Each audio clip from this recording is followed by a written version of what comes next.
Ahojte. Keď ma vidíte v pošte pre teba, možno si mnohí myslíte, že som úplná bota. Ale nie som. A preto idem voliť.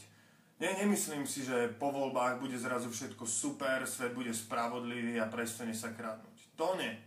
Ale už nechcem, aby moju krajinu reprezentoval nejaký obstarožný boxer, agresívny alkoholik, prípadne väčšine nasraný zlodej a vymývač mozgov. A preto nebuďte boty a choďte voliť aj vy.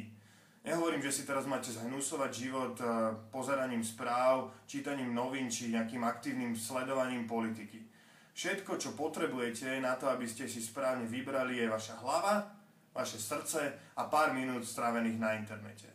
Verte mi, že tá agresívna suseda, ktorú stretávate každý deň na chodbe, prípadne ten protivný dôchodca v MHD, ktorí kedysi volili komunistov, potom Mečiara a pred 4 rokmi Fica určite voliť pôjdu.